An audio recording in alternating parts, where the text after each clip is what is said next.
Budget पेश करने से 15 दिन पहले ही वित्त मंत्री निर्मला सीतारमण ने एक बड़ा बयान दे दिया है, जिससे ये साफ हो गया है कि इस बार के बजट में मिडिल क्लास के लोगों को बड़ा तोहफा मिलने जा रहा है।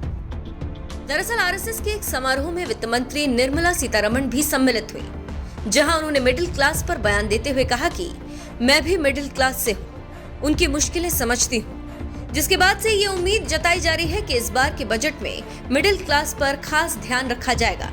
निर्मला सीतारमण ने आरएसएस के मुखपत्र 5 जन्य के कार्यक्रम में कहा कि मैं भी मिडिल क्लास से ताल्लुक रखती हूँ, लिहाजा मैं मिडिल क्लास के दबावों को समझ सकती हूँ। मैं खुद को मिडिल क्लास का मानती हूँ, इसलिए मैं इस बात को समझती हूँ। इसके साथ ही उन्होंने ये भी कहा कि वर्तमान मोदी सरकार ने मिडिल क्लास पर कोई भी नया टैक्स नहीं लगाया है। वित्त मंत्री ने कहा कि 5 लाख रुपए तक की आमदनी आयकर से मुक्त है।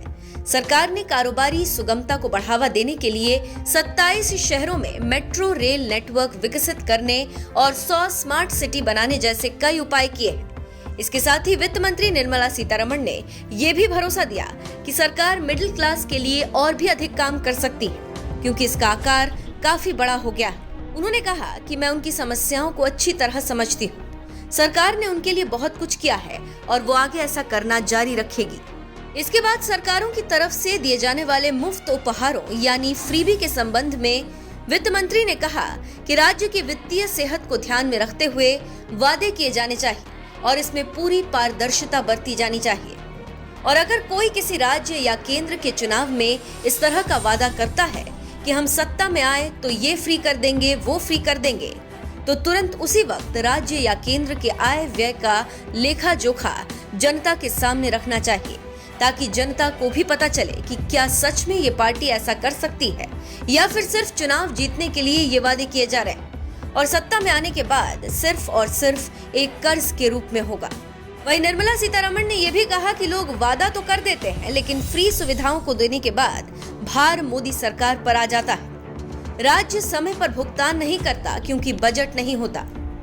वित्त मंत्री ने समारोह में बात करते हुए कहा कि सरकार 2020 से प्रत्येक बजट में पूंजीगत व्यय बढ़ा रही है। चालू वित्त वर्ष के लिए इसे 35% बढ़ाकर 7.5 लाख करोड़ रुपए कर दिया गया, क्योंकि इसका अर्थव्यवस्था पर सकारात्मक प्रभाव पड़ता है।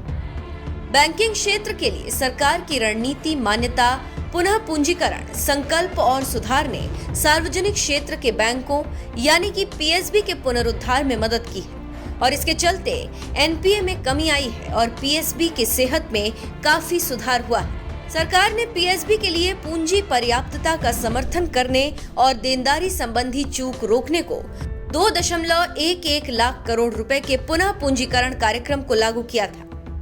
इतना ही नहीं, वित्त मंत्री निर्मला सीतारमण ने किसानों के बारे में भी कहा कि सरकार उनकी आय दुगनी करने के लिए प्रतिबद्ध है और इस दिशा में कई कदम उठाए।